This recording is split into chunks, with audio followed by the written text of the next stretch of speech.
Olá, vamos lá agora para... O que é que a gente vai fazer, meu Deus do céu? Ah, sim, muito que bem. Hoje vai ser uma coisinha diferente. Vamos iniciar o livro Semiótica Aplicada, da autora Lúcia Santaella. O primeiro capítulo se chama Bases Teóricas para Aplicação. Esse livro, se você quer começar a estudar semiótica, eu recomendaria fortemente você começar por ele, porque semiótica é uma coisa um pouco densa e a teoria às vezes pode ser um pouco enrolada. E esse livro ajuda muito porque ele vai ter vários exemplos práticos durante os capítulos. Esse primeiro capítulo acho que eu vou dividir em duas partes para o vídeo não ficar muito longo. Vamos lá. A semiótica de Peirce, ela está alicerçada na fenomenologia, que no caso é uma quase ciência que investiga os modos como apreendemos qualquer coisa à nossa mente, qualquer coisa que apareça à nossa mente.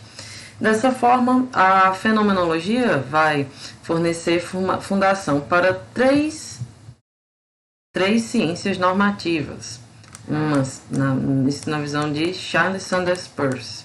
Uma é a estética, outra é a ética, perdão aí pelo garrancho, e outra seria a lógica.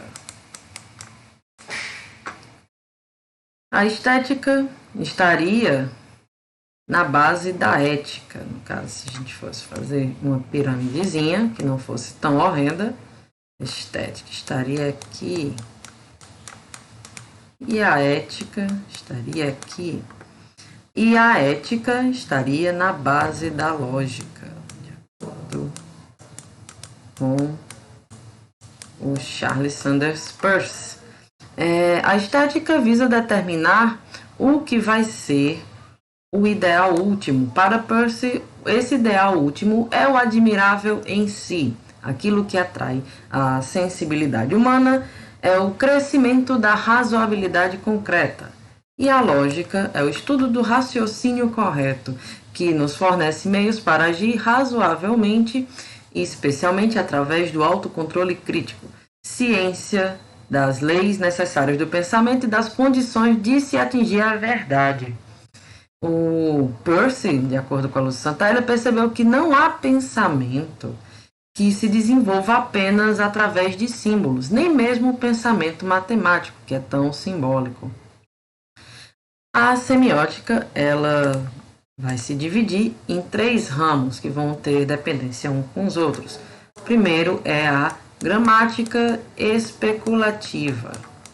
A gramática especulativa é o estudo de todos os signos e formas de pensamento que eles possibilitam. É uma teoria geral de todas as espécies de signo.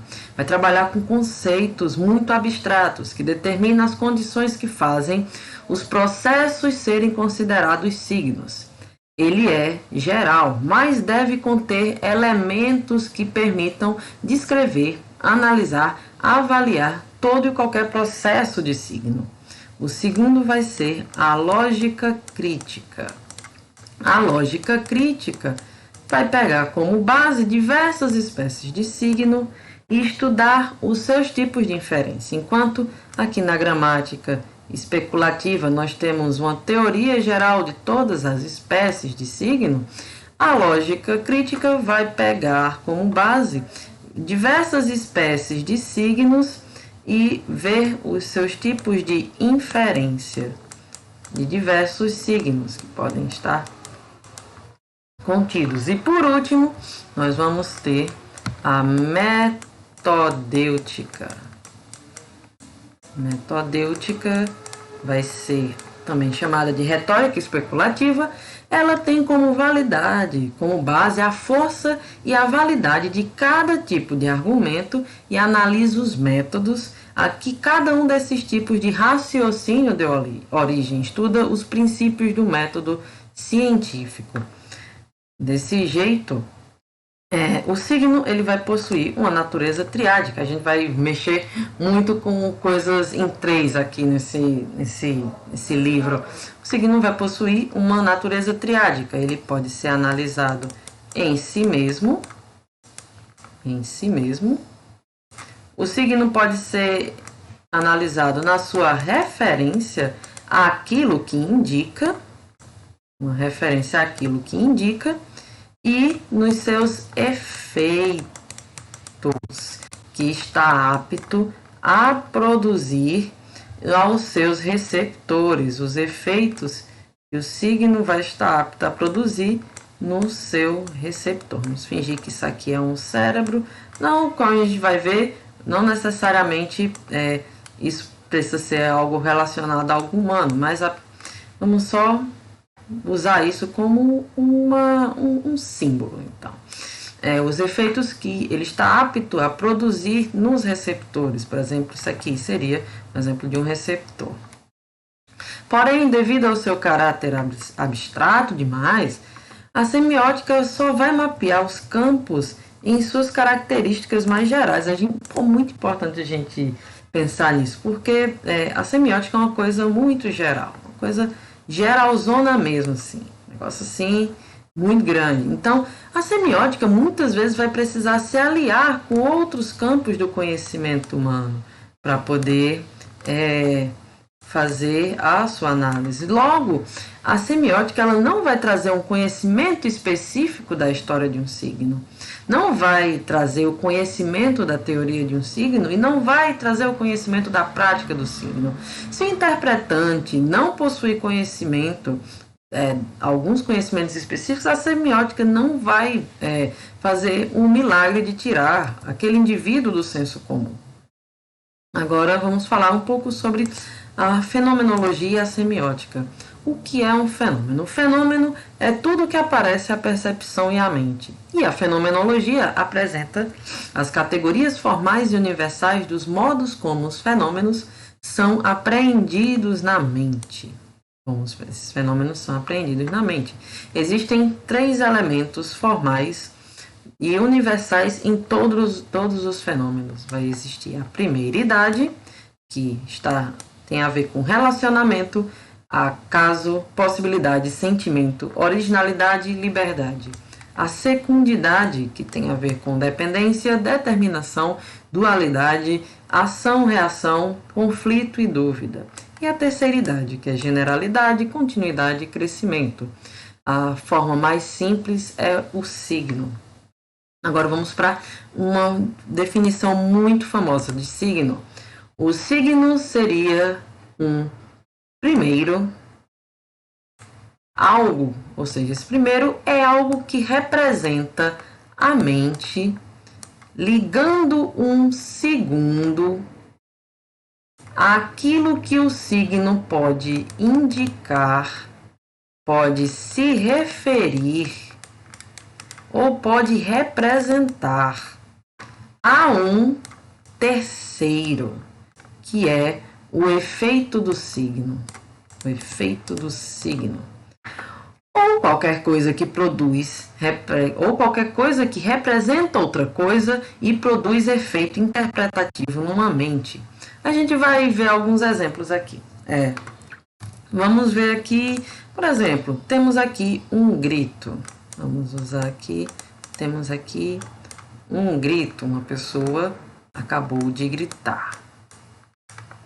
Que garrancho feio, mas espero que dê para entender. Um grito, ele vai possuir, vou botar aqui para ficar mais explícito ainda, porque ficou muito feio. Um grito, ele vai possuir características próprias. Ele, por exemplo, ele não é um sussurro. Ele vai indicar alguma coisa, como, por exemplo, apuros, ou perigo, ou alegria. E vai provocar num receptor, vamos fingir, vamos botar um olho aqui, uma pessoa, que coisa mais horrível, uma pessoa com um cérebro aqui, vai causar no receptor, esse grito, um efeito interpretativo. Esse efeito é o que chamamos de interpretante. O interpretante, esse no caso, são os efeitos interpretativos produzidos pela representação de um objeto. Vamos ver outro exemplo aqui. Eu tenho um e-mail, ou tento ter um e-mail. E-mail, que coisa horrível, mas vamos lá. Tenho um e-mail, que é um signo de algo que se deseja transmitir. aquilo que eu desejo transmitir, o que eu quero transmitir, é o objeto do signo. E o efeito que a mensagem vai produzir num receptor, o efeito que vai produzir é o seu interpretante. Vamos agora... Nisso nós temos que a definição persiana do signo vai envolver 3 teorias. Uma é a da significação, que é a relação que o signo... que o signo tem consigo mesmo. A relação que o signo tem consigo mesmo, que lhe dá capacidade de funcionar como tal. Temos também a teoria da objetivação,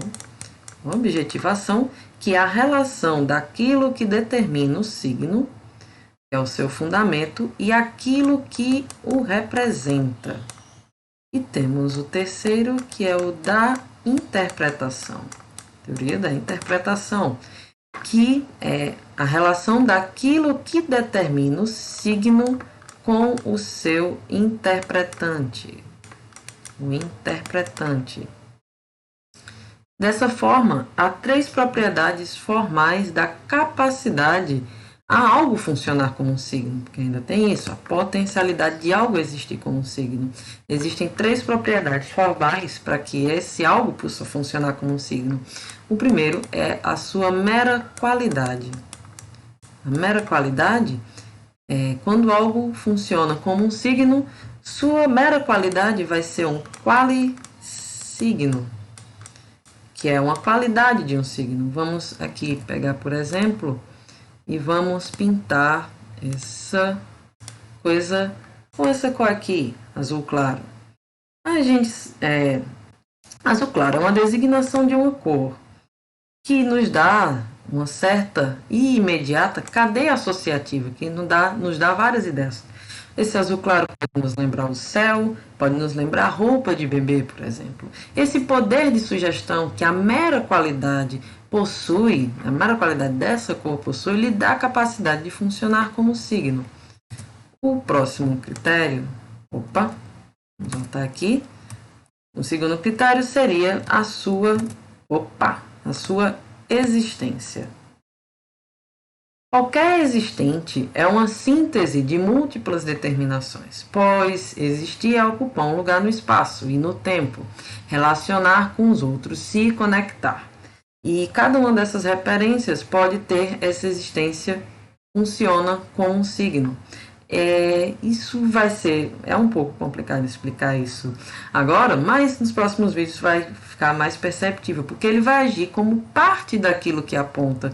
Como, por exemplo, quando nós temos uma foto, né, de uma paisagem com uma árvore mais horrível que você vai ver, isso vai apontar para uma paisagem existente onde existiu ou existe aquela árvore. Essa característica de existência nós vamos chamar de signo. E por último, nós temos o seu caráter de lei. Lei é uma abstração operativa. Ela opera logo assim que você encontra um caso singular que possa fazer com que essa lei haja. Por exemplo, nós temos aqui esse círculo que é um caso singular e eu tenho uma lei. Assim que essa lei encontrar esse caso singular, ela vai poder agir nele. A ação dessa lei é fazer que um singular ele se conforme com essa sua generalidade. E assim, na semiótica, aquilo que tem essa propriedade de lei vai ser chamado de legissigno. As palavras, por exemplo, elas são legissignos. As convenções sociais são legissignos. Não sei se vocês estão conseguindo ver, eu acho que talvez a minha carinha esteja aqui no meio. Mas vou deixar aqui, pronto. Agora sumiu. Agora já era. Bom, mas, Por enquanto, é só nesse capítulo, né? Essas propriedades, lembrando, só para finalizar, que essas propriedades elas não são excludentes. O legissigno, o sim-signo e o qualisigno, eles não são excludentes. Elas, na maioria dos casos, elas agem juntas e estão onipresentes em todos os fenômenos. E é isso. No próximo vídeo eu vou explicar mais sobre o capítulo 1. Obrigada.